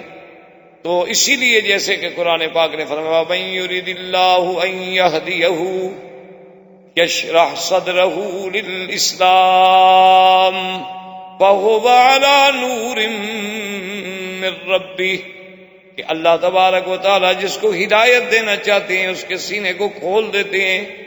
معلوم ایسے ہوتا ہے کہ اللہ کی طرف سے وہ ایک نور ایمان میں آ جاتا ہے, ہر چیز جیسے نور میں روشن ہو جاتی ہے. جب اللہ راضی ہوتا ہے تو اس کے سینے کو کھول دیتے ہیں، ہر بات اس کے سامنے روشن ہو جاتی ہے۔ اللہ کی توحید ہو، انبیاء کی نبوت و رسالت ہو، مسئلہ معاد ہو، یوم آخرت ہو، جزا و سزا ہو، بالکل ایسے واضح ہو جاتی ہے کہ جیسے بالکل ہر چیز جو ہے وہ حقیقت بن کے سامنے آ جاتی ہے۔ وہ ہے شرح صدر، اور یہ ہے شق صدر۔ شق صدر کا معنی کہ باقاعدہ جیسے آپریشن کیا جاتا ہے، چونکہ حضرت انس رضی اللہ تعالی عنہ فرماتے ہیں رأیت اثر المخیط علی صدر رسول اللہ صلی اللہ علیہ وسلم، میں نے اس سلائی کے ٹانکے کے جو نشان تھے، حضرت انس فرماتے ہیں کہ میں نے خود دیکھے حضور صلی اللہ علیہ وسلم کے سینے پر، یعنی جیسے سلائی کر دی جاتی ہے ٹانکے کا نشان باقی رہ جاتا ہے، کیونکہ حضرت انس رضی اللہ تعالیٰ عنہ خادم تھے اور انہیں یہ موقع اور یہ شرف نصیب ہوا کہ انہوں نے حضور صلی اللہ علیہ وسلم کے سینے مبارک کو دیکھا، اور وہ فرماتے ہیں کہ مجھے وہ نشان بھی یاد کہ وہ نشان کہاں کہاں تھے اور کتنے فاصلے تھے۔ تو حضور صلی اللہ علیہ وسلم فرماتے ہیں کہ جبریل علیہ السلام نے میرے دل مبارک کو مائے زمزم مبارک سے دھویا، اور اس کے بعد ایسے معلوم ہوا کہ ملؤ فی قلبی ایمانا و حکمتا، کہ ایمان اور حکمت کوئی ایک ایسی معنوی چیز تھی جس کو اللہ نے جوہر بنا دیا، اللہ تبارک و تعالی نے جس کو جوہر بنا دیا کہ وہ حضور صلی اللہ علیہ وسلم کے دل مبارک میں بھرا گیا، حتیٰ کہ فرماتے ہیں کہ اس کے اثرات میرے حلقے مبارک تک بھی آئے حضور صلی اللہ علیہ وسلم، اور اس کے بعد انہوں نے میرا سینہ مبارک جو تھا اسی سے میں نے پہلے بھی عرض کیا تھا کہ محدثین کرام اور فقہاء عظام، اصل میں یہی کام ہوتا ہے فقہاء کا کہ وہ حدیث مبارک سے، محدثین کا کام ہوتا ہے حدیثوں کو جمع کر۔ اس لیے ایک بہت بڑے امام کی، بہت بڑے محدث زمان کی بات ہے کہ جب ان کے سامنے مسائل رکھے گئے، حضرت عبداللہ ابن المبارک رحمۃ اللہ علیہ نے مسائل رکھے، اور وہ خدا کی شان ہے کہ پہلے حضرت امام ابو حنیفہ رحمۃ اللہ علیہ سے بہت ناراض رہتے تھے، شدید ناراض ہوتے تھے، امام صاحب کا نام آتا تو غصے میں آ جاتے۔ تو عبداللہ ابن المبارک رحمۃ اللہ علیہ نے چونکہ کچھ دن امام ابو حنیفہ رحمۃ اللہ علیہ سے علم پڑھا، حاصل کیا، تو آپ نے ان کے مسائل جو تھے وہ لکھے ہوئے کچھ کاغذوں پر، متفرق کاغذوں پر، وہ اپنے ساتھ تھے، اور اپنے حدیث کے استاد کی خدمت میں جب آئے تو ان کو یہ تو نہ بتلایا کہ یہ امام ابو حنیفہ رحمۃ اللہ علیہ کی تحقیق ہے، کہا کہ حضرت میں ایک عالم کی خدمت میں گیا تھا، انہوں نے کچھ مسائل پر یہ تحقیق لکھی ہے، میں چاہتا ہوں کہ آپ کی خدمت میں پیش کروں۔ انہوں نے فرمایا ٹھیک ہے دکھاؤ، آپ نے وہ کاغذ ان کو دے دیے۔ انہوں نے کہا کہ ابھی تو میرے پاس وقت نہیں ہے، لیکن میں رات ان کا مطالعہ کروں۔ تو حضرت عبداللہ ابن المبارک فرماتے ہیں کہ صبح کی نماز کے بعد جب میں استاد کی خدمت میں آیا تو نے کہا کہ الزم ھذا الرجل، الزم ھذا الرجل۔ انہوں نے کہا کہ عبداللہ ابن المبارک میں تمہیں نصیحت کرتا ہوں کہ جس آدمی نے یہ مسئلے لکھے ہیں نا، اس کا ساتھ نہ چھوڑو، اس کے ساتھ رہو اگر تم نے دین سیکھنا۔ عبداللہ ابن المبارک فرماتے ہیں میں ہنس پڑا۔ انہوں نے کہا عجیب بات ہے، تم کیوں ہنستے ہو؟ میں نے کہا حضرت امام ابو حنیفہ کے لکھے ہوئے ہیں جن کو آپ برا سمجھتے تھے، آج مجھے کہہ رہے ہیں کہ آپ اسی کے پاس رہیں۔ میں نے کہا اچھا یہ امام ابو حنیفہ لکھے؟ تو نے کہا، فرمایا کہ ہاں، کہ صحیح کہا ہے کسی نے کہ نحن الصیادلہ وہم الاطباء، کہ بھی ہم محدثین تو ایسے ہیں جیسے ایک سیدری ہوتا ہے فارمیسی میں کہ دوائیں اکٹھی کر کے رکھ دیتا ہے، اب دوا دینا جو ہے طبیب کا کام ہے، طبیب فقیہ ہوتا ہے، فقیہ جو ہیں اس کو یہ درجہ ملتا ہے اطباء والا۔ ہمارا کام تو صرف یہ ہے کہ ہم نے حدیث سے رسول مبارک جو ہیں وہ جمع کر کے رکھ دی، لیکن اس حدیث سے مسئلہ کیا نکلتا ہے یہ فقیہ کا کام، یہ ہمارا کام۔ تو اب مسئلہ تو صرف اتنا تھا نا جی، اگر ایک عام آدمی، ایک میرے جیسا طالب علم حدیث پڑھتا تو وہ تو یہی پڑھتا کہ بھی حضور صلی اللہ علیہ وسلم کے سینے مبارک کو کھولا گیا اور آپ کے دل مبارک کو زمزم کے پانی سے دھویا گیا، بس حدیث میں تو اتنا ہے۔ لیکن یہ ان علماء اور فقہاء کا کمال تھا کہ انہوں نے کہا یہ دلیل ہے کہ ماء زمزم افضل من ماء الجنہ، کہ زمزم کا پانی جنت کے حوض کوثر سے بھی افضل ہے؟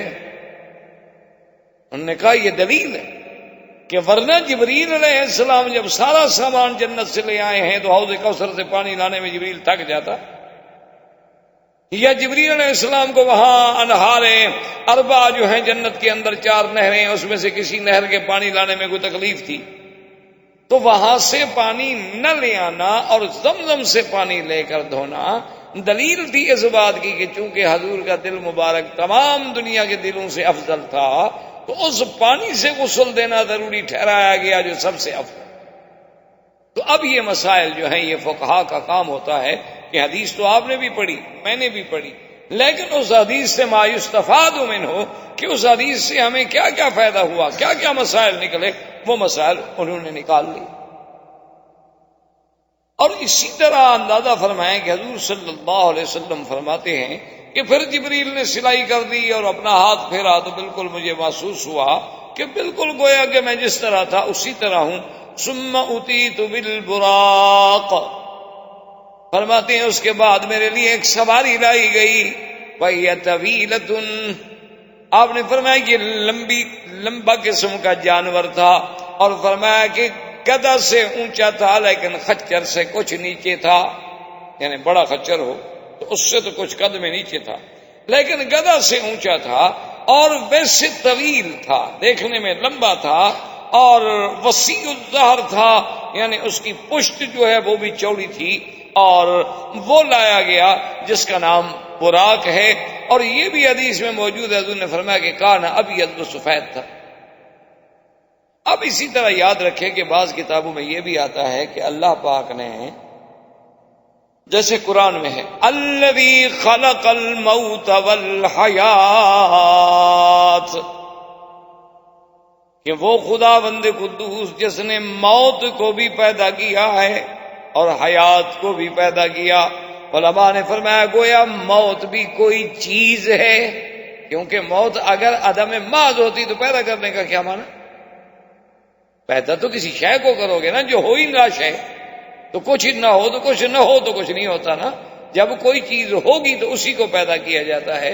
تو انہوں نے فرمایا کہ دراصل موت جو ہے وہ بھی کوئی چیز ہے، اس لیے ایک حدیث میں آتا ہے کہ موت جو ہے ان اللہ خلق فی صورت کبش، کہ ایک جیسے یعنی دمبا ہوتا ہے اس نر دمبے کی شکل میں اللہ نے موت کو پیدا کیا۔ وَخَلَقَ الْحَيَاةَ فِي صُورَةِ فَرْسٍ أُنْثَىٰ، اور اللہ نے حیات کو جو ہے ایک مادہ گھوڑی کی شکل میں پیدا کیا ہے۔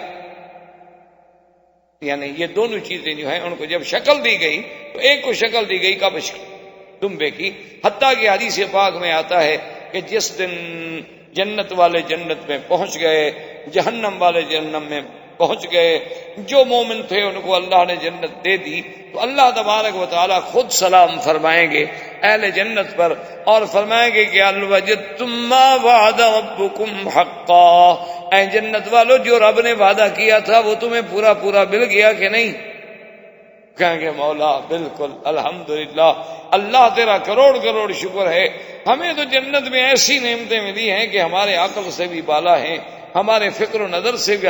اللہ فرمائیں گے کہ اچھا اب دیکھو اب تمہارے سامنے ہم فیصلہ کرتے ہیں، ثم یجاء بالموت، پھر موت کو لایا جائے گا فی صورت کبش، کہ وہ اسی مینڈے کی شکل میں ہوگی۔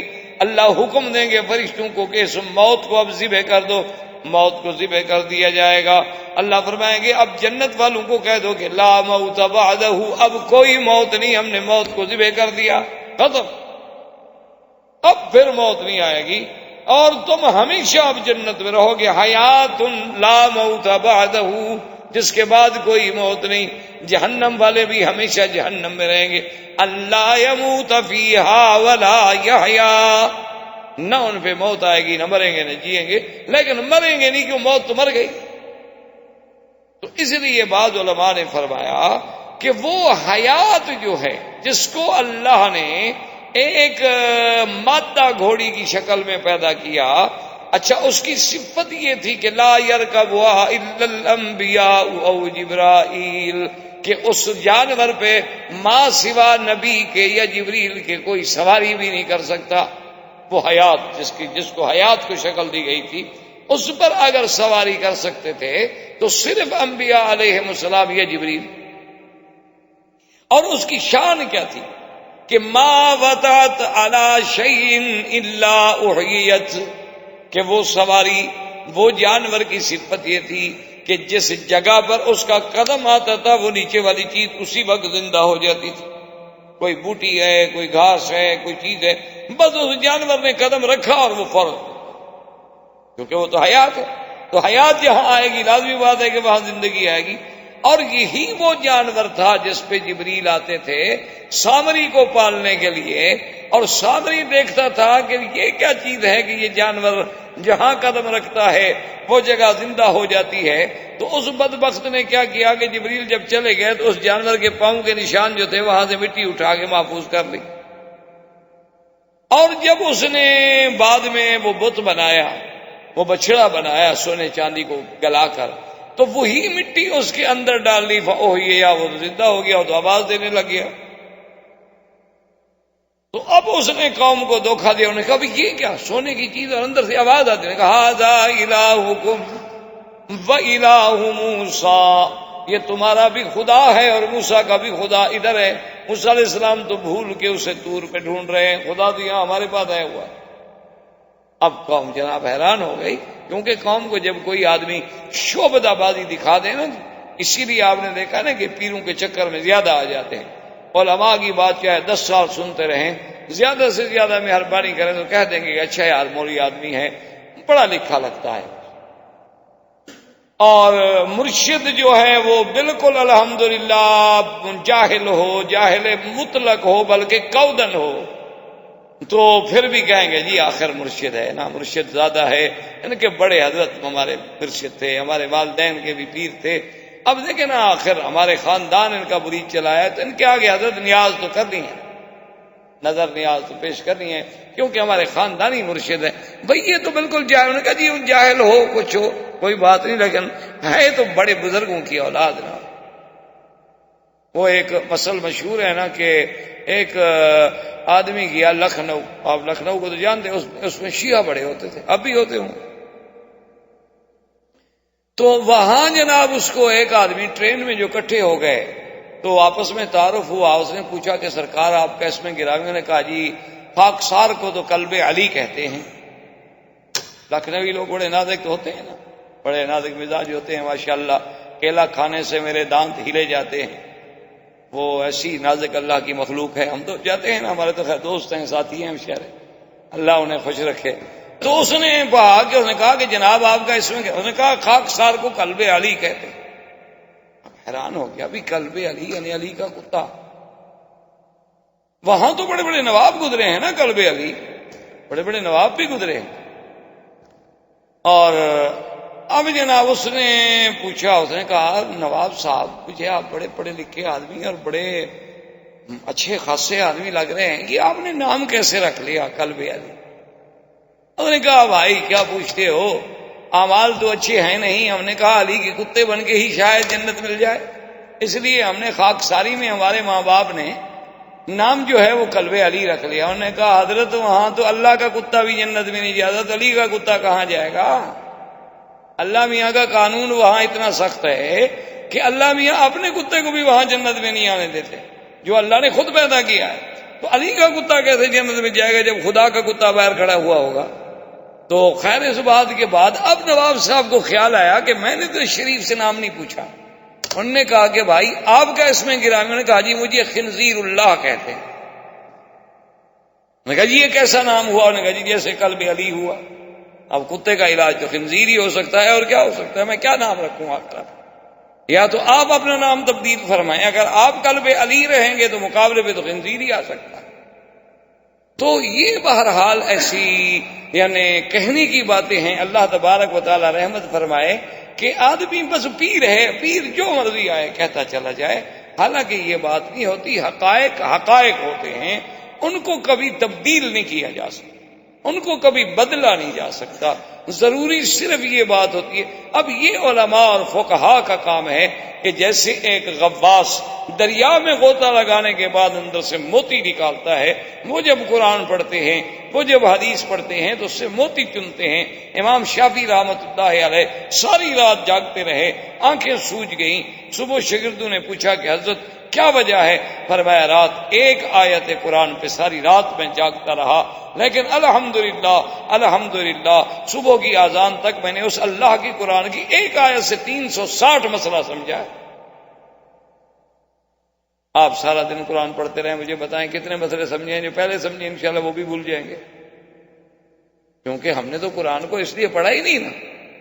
ہم نے تو قرآن کو زیادہ سے زیادہ ایک وظیفہ سمجھا ہے، منزل پڑھنی ہے، کہتے ہیں برکت ہوتی ہے. یا کوئی بندہ شندہ مر جائے تو چلو بھائی مولوی صاحب کو 2 4 5 10 روپے مل جاتے ہیں، پرانے کپڑے مل جاتے ہیں، مردے کی جوتیاں مل جاتے ہیں، وہ مردے کے اوپر پھرا کے بیچارہ گھر چلا جاتا ہے. چلو روٹی تو بن رہی ہے نا اس کی، پڑھا ہوا تو ہوتا نہیں بیچارہ کہ قرآن پڑھ کے لوگوں کو سمجھائے. اس نے اسی صدقے کہانی پہ گزارا کرنا ہوتا ہے غریب نے. یا قرآن کا ایک بڑا فائدہ ہمارے ہاں یہ بھی ہے کہ جھگڑا ہو جائے تو بھی قرآن اٹھاؤ، رکھو سر پہ قرآن. تم سچ کہہ رہے ہو؟ یا میں پیسے رکھتا ہوں قرآن پہ اٹھا لو. قرآن صرف اسی لیے آیا تھا اس دنیا میں. تو اس لیے اب بات کو سمجھیں کہ اللہ نے قرآن میں کتنا بڑا جامع لفظ ہے. اور میرے مدنی صلی اللہ علیہ وسلم کے لیے اب بعض علماء کہتے ہیں کہ وہی جو جانور جس کو اللہ نے حیات کا رنگ دیا تھا وہی جانور بھیجا گیا معراج میں. اور جو صحیح حدیثوں میں ہے اس میں لفظ ہے براق، اتیت بالبراق فکانت ابیض طویل. حضور نے فرمایا میرے لیے براق لائی گئی، لمبے قسم کا جانور تھا، سفید تھا. براق کو براق کیوں کہتے ہیں یاد رکھیں. بعض علماء کہتے ہیں من البرق، کہ براق اس لیے کہتی ہیں کہ جیسے بجلی برق چمکتی ہے، اور سب سے زیادہ دنیا میں تیز رفتار چیز کیا ہے؟ نور ہے، روشنی. تو وہ بھی برق تھی، گویا کہ جہاں قدم پڑتا تھا وہیں پر اس کے، جہاں نظر پڑتی تھی وہاں قدم، اس لیے اس کا نام براق. اور بعد میں فرمایا کہ من اللمان، کہ براق اس لیے کہا جاتا تھا کہ اس کا بدن جو ایسا روشن تھا، چمکتا تھا، سفید رنگ کی تھی لیکن ایسی روشن تھی کہ جیسے لائٹیں نکل رہی. اور بعض علماء نے فرمایا کہ دونوں باتیں تھی، کہ سفید بھی تھی اور روشن بھی تھی، اور وہ برق کی طرح تیز بھی تھی، کہ اللہ نے اس کی صفت رکھی تھی کہ جہاں اس کی نظر پڑے وہاں اس قدم رکھے. اب حضور فرماتے ہیں کہ جب جبریل علیہ السلام مجھے لائے سوار ہونے کے لیے فشخصت، کہ براق جو تھی نا اس نے کان کھڑے کیا تھا، سرکشی کرنے لگی. تو حضرت جبریل نے فرمایا کہ مارا کی بالی کی قبلہ مثل محمد صلی اللہ علیہ وسلم. تو حضرت جبریل نے فرمایا کہ براق یہ کیا کر رہی ہے؟ تمہارے اوپر تو آج تک محمد مصطفیٰ جیسا سوار ہی نہیں ہے. آپ پر بڑے بڑے لوگ سوار ہوئے ہیں لیکن محمد مدنی جیسی شان والا کوئی سوار نہیں ہوا ہے، یہ تم کیا شوخی کر رہی ہو؟ حضور فرماتے ہیں فعارقت، اس جانور کو پسینہ آ گیا، وہ پسینہ پسینہ ہو گئی اور گردن ڈال کے کھڑی ہو گئی، اور جبریل علیہ السلام نے مجھے اس براق پر بٹھا دیا. اب بعض روایات میں ہے کہ جبریل بھی حضور کے ساتھ اسی براق پہ بیٹھ، یعنی حضور آگے بیٹھ گئے اور جبریل پیچھے. اور بعض روایات میں ہے کہ جبریل الگ سواری پہ تھے، لیکن زیادہ قول علماء کے نزدیک یہی محقق ہیں کہ ایک ہی سواری پر حضور صلی اللہ علیہ وسلم اور جبریل علیہ السلام چلے. حضور صلی اللہ علیہ وسلم فرماتے ہیں فَمَرَرْتُ بِمَوْضِعٍ فَأَمَرَنِي، میں ایک جگہ سے گزرا، جبریل نے مجھے کہا کہ حضور اتریں. میں اترا، فَصَلِّ رَكَعَتَيْن، میں نے کہا حضور یہاں 2 رکعت. میں نے 2 رکعت نماز پڑھی. اس کے بعد میں پھر سوار ہو گیا. اس کے بعد پھر ہم آگے پہنچے، فَأَمَرَنِي فَنَزَلْتُ فَصَلَّيْتُ رَكَعَتَيْن، اس نے پھر کہا حضور یہاں بھی اتریں اور 2 رکعت پڑھیں. میں نے 2 رکعت پڑھی. پھر ہم ایک اور جگہ پہ آئے، وہاں آنے کے بعد بھی جبریل نے مجھے کہا کہ حضور یہاں اتریں اور 2 رکعت پڑھ لیں. میں نے اتر کے 2 رکعت پڑھ لی. اب میں نے پوچھا جبریل سے کہ یہ کیا مقام ہے کہ ہر جگہ مجھے کہتے اترو؟ فقال اول الطیبہ، وہ جو پہلی جگہ تھی میرا مدنی اس کا نام طیبہ ہے یعنی مدینہ منورہ، اور یہ مقام ہجرتی کا یا محمد، یہ وہ مقام ہے جہاں آپ نے ہجرت کر کے آنا ہے۔ تو لہذا اللہ تبارک و تعالیٰ کا حکم تھا کہ اس جگہ بھی حضور صلی اللہ علیہ وسلم کو، تو معلوم ہوا کہ اسرا کا سفر جو تھا وہ طریق یہی تھی، طریق الہجرہ بھی یہی تھی اور طریق المعراج بھی یہی تھی، یعنی حضور صلی اللہ علیہ وسلم جب شام گئے ہیں تو پہلے مدینہ اور مدینہ منورہ سے۔ اچھا خدا کی شان دیکھو، آج تک راستہ بھی وہی، آج تک بھی جو اچھا راستہ ہے اور صحیح راستہ ہے شام کو جانے کا، تو وہ لوگ اسی کو ترجیح دیتے ہیں کہ یہاں سے مدینہ جائیں گے، مدینہ سے پھر تبوک اور بدائن اور خیبر ہوتے ہوئے شام نکل جائیں گے، یعنی آج بھی وہی راستہ آسان سمجھا جاتا ہے، بجائے اس کے کہ آپ یہاں سے طائف جائیں، طائف سے ریاض جائیں، اس کے بجائے لوگ اسی کو ترجیح دیتے ہیں۔ اور اسی میں دو حکمتیں ہو گئی، ایک وہ کہتے ہیں کہ راستہ آسان بھی ہے، مختصر بھی ہے، اور دوسرا طریق اسراء رسول بھی ہے صلی اللہ علیہ وسلم، اور تیسری بات یہ ہے کہ آدمی کو مدینہ منورہ کی حاضری بھی نصیب ہو جاتی ہے اور واپسی پہ مدینہ منورہ کا عمرہ بھی نصیب ہو جاتا ہے، تو ایک سفر میں کئی نعمتیں۔ تو میں نے کہا اچھا جبریل وہ تو ٹھیک ہے، لیکن یہ دوسری جگہ کون سی تھی؟ فقال هو جبل الذي كلم الله به موسى، وہ پہاڑ تھا جس پہ اللہ نے موسیٰ علیہ السلام سے کلام فرمایا تھا، طور سینا۔ نے کہا اچھا ٹھیک ہے جبریل، لیکن یہ تیسری جگہ کون سی تھی جہاں میں نے نماز پڑھی؟ فقال بیت اللحم الذي ولد فيها عیسیٰ علیہ السلام، انہوں نے کہا حضور یہ وہ جگہ تھی جہاں حضرت عیسیٰ پیدا ہوئے۔ تو اللہ تبارک و تعالی اس سفر میں آپ کو دکھانا چاہتے ہیں کہ آپ اپنی ہجرت کا مقام بھی دیکھیں، آپ طور سینا بھی دیکھیں، آپ مولد عیسیٰ بھی دیکھیں۔ حتیٰ کہ مسلم کی حدیث ہے، حضور فرماتے ہیں فَمَرَرْتُ فَإِذَا مُوسَىٰ قَائِمٌ يُصَلِّي فِي قَبْرِهِ، اس کے بعد میں ایک مقام سے گزرا، میں کیا دیکھتا ہوں کہ حضرت موسیٰ علیہ السلام اپنی قبر میں کھڑے نماز پڑھ رہے ہیں۔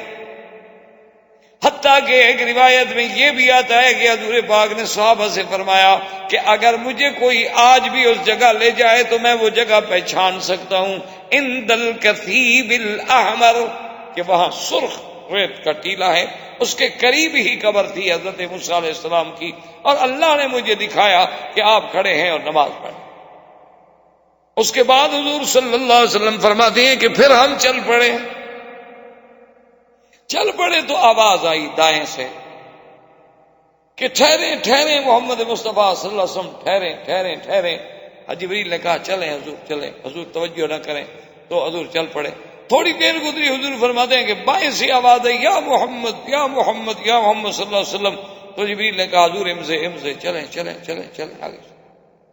حضور نے فرمایا کہ اس کے بعد میں نے دیکھا کہ امرأۃ حسنہ، ایک بڑی خوبصورت عورت ہے، اتنا جمال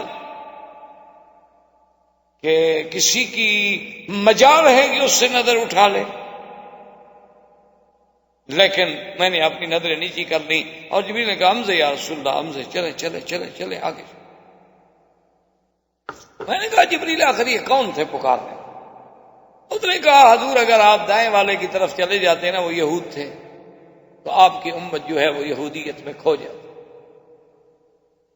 اگر آپ بائیں کی بات سن لیتے تو آپ کی امت نصرانیت میں غرق ہوئی۔ اور سامنے جو عورت تھی اس کی مثال دنیا ہے کہ دنیا کے اندر بھی اسی طرح کشش ہے کہ آدمی اپنے والدین کو، بیوی کو، بچوں کو، گھر کو، وطن کو چھوڑ کے دوسرے ملکوں میں بیٹھا ہوا ہے۔ کیوں؟ پیسہ۔ ورنہ عبادت کا شوق ہوتا تو آج سے 30 سال پہلے لوگ آ جاتے۔ یعنی آج بھی اگر آپ مکہ مدینہ کی تاریخ اٹھا کے دیکھ لیں، میں یہ بات دعوے سے آپ کو کہتا ہوں کہ جو لوگ آج سے 30 سال پہلے آئے تھے وہ تو واقعی مکہ مدینے کے لیے آئے تھے، لیکن جو 30 سال کے بعد آئے ہیں نا، وہ الحمدللہ ڈالر کے لیے، پیٹرول کے لیے، دولت کے لیے، گاڑیاں، کاریں، ایئر کنڈیشن، الا قلیل من عبادی الشکور، بہت تھوڑے اب بھی ہوں گے جن کا مقصد اللہ کا حرم ہوگا، ورنہ غالب اکثریت جو ہے، ورنہ حضرت کون باتیں سہتا ہے بھلا کسی کی؟ صرف یہی دولت ہے نا جس نے آدمی کو جھکایا ہوا، مجبور کیا ہوا۔ اچھا، اللہ کی شان یہ ہے کہ لوگ بڑے خوش ہوتے ہیں، اب ان کا پیٹرول ختم ہو گیا، اب یہ مقروض ہو گئے، اب یہ ڈوب گئے۔ اللہ کی شان ہے، ابھی ایک نیا فیصلہ ہوا کہ ان کی ریت بکے گی۔ ریت، یہ پورا صحرائے اعظم جو پڑا ہے نا جی، اس کی پتہ ہے کتنا قیمت طے ہوئی ہے؟ اس کی قیمت تقریباً ہو رہی ہے، کوئی سودا شاید جو ہے 3 کھرب ٹریلین ڈالرز میں سودا ہوگا۔ اللہ نے کہا تم قرآن نہ چھوڑو، فکر نہ کرو، ہم ریت کو سونا بنا دیں گے، کیا فرق پڑتا ہے؟ یہ کیا فرق پڑتا ہے؟ تمہیں کون لوٹ سکتا ہے؟ تم نے جب تک میرے قرآن کو نہ چھوڑا کوئی فرق نہیں پڑتا ہے۔ کبھی پیٹرول نکل آئے گا، کبھی سونا نکل آئے گا، کبھی چلو تکلیف ہی نہ کرو، ریت بیچ دو، لوگ ریت اٹھا کے لے جائیں، تمہیں پیسے دیں اور جگہ خالی کر دیں تاکہ وہاں تم زراعت کرو۔ اور ریت اٹھا کے ٹیلے جب لے جائیں گے تو نیچے سے مٹی نکل آئے گی۔ تو اللہ کی شان دیکھ تو، اور جب تک ان کے پاس پیسہ ہے لوگ آتے رہیں گے، چونکہ مقصود ہمارا پیسہ ہے۔ مقصود اگر ہمارا، میرے بھائی، حرمین الشریفین ہوتا تو کیا ہمارے لباس میں، شکل میں کوئی تبدیلی آ گئی؟ کوئی چینج آیا؟ دیکھو نا، آپ اپنے بچے کو کل بھیج دیں یورپ پڑھنے کے لیے، وہ سال کے بعد آئے نا تو آپ کو دور سے نظر آئے گا کہ ماشاءاللہ واقعی انگریز آ رہا ہے۔ آپ کو بالکل نظر آئے گا کہ بھئی یہ ہے تو میرا بیٹا، لیکن عملی اعتبار سے بالکل یہ خالص انگریز ہے۔ اس کا سوٹ دیکھیں، بات کرنے کا انداز دیکھیں، بیٹھنے کا، چھری کانٹا پکڑنے کا تماشا، گھر والے چاہے ہنس رہے ہوں کہ بندر ہے ہمارا بیٹا ہے، لیکن وہ جناب دکھائے گا اپنی ساری حرکتیں، کیونکہ یورپ کے اثرات دکھائے گا۔ تم جب مکے مدینے سے واپس جاتے ہو تو کیا ہمارے چہرے پر بھی کوئی مدینے کے اثرات، کوئی کعبے کے اثرات، کوئی قرآن کے اثرات، کوئی نبی کی سنت کے اثرات کچھ ہوتا ہے؟ یا جیسے گھر گئے تھے بدو واپس اسی طرح گھر کو آ گئے، پیسے لے کے چلے گئے، سمسونیٹ کا بریف کیس ہاتھ میں پکڑ لیا؟ تو اس لیے ہمیشہ یاد رکھیں کہ یہ اثرات جو ہیں اب حضور کے، یہ تو اللہ کی شان ہے کہ حضور نے نہ یہودیوں کی سنی، نہ نصرانیوں کی سنی، نہ دنیا کی طرف مائل ہوئے۔ اس کے بعد حضور فرماتے ہیں پھر ہم چلے، میں نے دیکھا کہ امرأۃ عجوزا ارمسا، ایک عورت ہے، بڑھیا ہے، بالکل بد شکل ہے، اور اس کی حالت انتہائی خراب ہے، بالکل ایسے کبڑ چکی ہے۔ میں نے کہا جبریل ما ہذہ، یہ کیا بلا؟ انہوں نے کہا رسول اللہ اب یہ دنیا کی کیفیت یہی ہے، اب اتنی ہی باقی رہ گئی، وہ جوانی سے مک گئی، ختم ہو گئی، اب یہ باقی ہے اتنا کہ جوانی کا پورا حصہ دنیا کا زیادہ گزر چکا ہے، اب یہ بڑھاپے کا تھوڑا سا حصہ ہے اور دنیا فنا ہونے والی ہے۔ اللہ نے آپ کو دنیا کی فنا کا آخری منظر جو ہے وہ بھی اپنی آنکھوں سے دکھلایا۔ حضور نے فرمایا صلی اللہ علیہ وسلم کہ میں آگے بڑھا، میں نے دیکھا کہ ایک قوم ہے اور ان کے سامنے ایک اعلیٰ قسم کا لذیذ شہی رائحتن طیبہ، عجیب بہترین خوشبو والا طعام موجود ہے، اور انواع و اقسام کے طعام ہے، اور ایک طرف ایسا طعام ہے فرمایا خبیثۃ الرائحہ، بدبودار ہے، گندا ہے، شکل دیکھتے ہوئے بھی آدمی کو الٹی آتی ہے، لیکن وہ اس اچھے طعام کو چھوڑ کے اسی گندے کو کھا رہے ہیں۔ میں نے پوچھا جبریل بنا یہ کون پاگل ہو کہ اتنی اچھی نعمتیں، اتنا اچھا طعام، اس کو چھوڑنے کے بعد وہ یہ خبیث طعام کو کھا رہے ہیں جس کی بدبو اتنی دور تک ہمیں ستا رہی ہے، یہ کیا بات؟ تو جبریل نے فرمایا کہ یا رسول اللہ ہؤلاء ذنات قومک، میرا مدنی یہ تیری امت کے وہ زانی لوگ ہیں جو اپنی بیویوں کو چھوڑ کے گندی عورتوں کے پیچھے بھاگتے ہیں، کہ گھر میں پاک عورت ہے، متقی عورت ہے، بیوی ہے جس کی شرافت پر اسے خود یقین، لیکن اس کو چھوڑ کے بازار میں گندی عورتوں، فیشنیبل عورتوں، ایڈز زدہ عورتیں، بیماری والی عورتیں، مریض عورتیں، ان کے پیچھے بھاگتا ہے، دولت خرچ کرتا ہے اور اپنی بیوی کی طرف نظر اٹھا کے نہیں دیکھتا۔ اللہ نے ان کو سزا دی ہے کہ قیامت تک اسی طرح گندگی کھاتے رہو اور حلال دیکھتے رہو۔ حضور صلی اللہ علیہ وسلم فرماتے ہیں کہ میں حیران ہو گیا کہ میں اس سے آگے دیکھا کہ ایک قوم ہے، ان کے بڑے بڑے پیٹ، اور وہ جناب ایک ایسا دریا ہے جیسے معلوم ہوتا ہے خون کا دریا، اور وہ آتے ہیں اور انگارے لے لے کے اپنے پیٹ میں بھر رہے ہیں۔ میں دیکھ کے دہشت میں آ گیا کہ یہ کیا بلا ہے، اتنے بڑے پیٹ، اور انگارے بھی کوئی اپنے پیٹ میں ڈالتا ہے۔ میں نے کہا من ہؤلاء یا جبریل؟ فقال ہؤلاء اکلۃ الربا، کہ یا محمد مصطفیٰ صلی اللہ علیہ وسلم یہ وہ لوگ ہیں جو دنیا میں سود کھاتے تھے۔ اللہ تبارک و تعالی نے قیامت کے عذاب سے پہلے ان کو برزخ کے عذاب میں رکھا ہوا ہے کہ ذرا اس عذاب کا مسئلہ چکھو، اصل عذاب تو پھر آخرت میں ہوگا۔ حضور صلی اللہ علیہ وسلم فرماتے ہیں فمررت بقوم، پھر اس کے بعد میرا ایک قوم پہ گزر ہوا، میں نے کیا دیکھا کہ وہ مقاریض کے ساتھ اپنے ہونٹوں کو کاٹ رہے ہیں، کہ مقراض لے کر ہونٹوں کو کاٹتے ہیں، پھر ہونٹ ٹھیک ہو جاتے ہیں، پھر کاٹتے ہیں، پھر ٹھیک ہو جاتے ہیں، پھر کاٹتے ہیں۔ میں نے کہا من فقال هؤلاء خطباء امتک، انہوں نے کہا یا رسول اللہ یہ تیری امت کے وہ خطیب، وہ مولوی، وہ واعظ، وہ مقرر ہیں جنہوں نے حق مسئلہ کبھی بیان نہیں کیا، جنہوں نے حق مسئلے کو چھپایا، اپنے مفادات کے لیے بات کی، لوگوں کو خوش کرنا چاہا کہ یار ایسی بات کرو کہ لوگ زیادہ سے زیادہ اکٹھے ہوں، سچی بات کرو گے تو کوئی بھاگ جائے گا، کوئی نہیں آئے گا، کسی کو تکلیف ہوگی۔ تو یہ وہ لوگ ہیں، اللہ نے ان کو سزا دی ہے کہ یہ زبان، یہ لسان، یہ تو میں نے تم کو اس لیے دی تھی کہ تم اس سے حق بیان کرو، تم نے حق کو چھپایا ہے تو آج تمہیں یہ سزا دی جاتی ہے کہ تمہارے وہ ہونٹ اور زبانیں کاٹی جائیں۔ حضور صلی اللہ علیہ وسلم یہ سارے منظر دیکھتے جا رہے ہیں، اور اس کے بعد جب قریب پہنچے بیت المقدس کے، حضور صلی اللہ علیہ وسلم فرماتی ہیں کہ فنزل بی جبرائیل، جبریل علیہ السلام مجھے لے کر اس براق سے اترے، فذهب الى الصخرة، ایک بہت بڑا صخرہ، بہت بڑا پتھر تھا، اس کے قریب گئے جبریل علیہ السلام، فجعل باصبعه، اپنی انگلی سے اشارہ کیا تو اس پتھر میں سوراخ ہو گیا، تو انہوں نے اس براق کی رسی کو سوراخ میں ڈال کے اس پتھر سے باندھ دیا۔ اب یہاں پھر علماء نے مسئلے کا استنباط کیا کہ توکل کا معنی یہ نہیں ہے کہ تم یہ کہو ہم اللہ کے گھر میں بیٹھے ہیں، اللہ پہ توکل ہے، اللہ ہمیں دیں گے اور ہم کھائیں گے، نہ، توکل کا معنی یہ ہے کہ محنت کرو اور پھر اللہ پہ توکل کرو، اونٹ کے رسی بھی باندھو، اس کے گھٹنے بھی باندھو، پھر اللہ پہ توکل کرو۔ یہ معنی نہیں ہے کہ سواری کو جنگل میں چھوڑ دو، بیوی کو اکیلا گھر میں چھوڑ دو اور کہو جی بس اللہ حافظ ہے جی، اللہ کا توکل ہے جی فکر نہ کریں جی، مجھے بیوی پہ بڑا اعتماد۔ یہ بات نہیں، اسلام کے خلاف، ورنہ آپ بتائیں کہ کیا براق کی طاقت تھی کہ وہ جبریل سے بھاگ جاتا؟ یعنی وہ جبریل کہ ایک دفعہ صحابہ نے پوچھا کہ حضور 500 سال کا تو سفر ہے آسمان، تو جبریل کتنی دیر میں کرتا ہے؟ آپ نے فرمایا کبھی کبھی تو ایسا ہوتا ہے کہ یضع قدمہ علی السماء والثانیہ، تو الثانیہ کہ پہلا قدم پہلے آسمان پہ، دوسرا دوسرے آسمان، یعنی جیسے ہم سٹیپ بناتے ہیں اسی طرح جبریل کے لیے تو ایک ایک قدم کا فاصلہ۔ تو جس آدمی کے لیے ایک آسمان سے دوسرا آسمان ایک قدم کا فاصلہ ہو، اسی طرح بعض روایات کتب متقدمہ میں آتا ہے کہ جبریل علیہ السلام سے ایک اللہ کے نبی نے پوچھا کہ جبریل تم کتنی جلدی آسمانوں سے زمین پہ آ جاتے ہو؟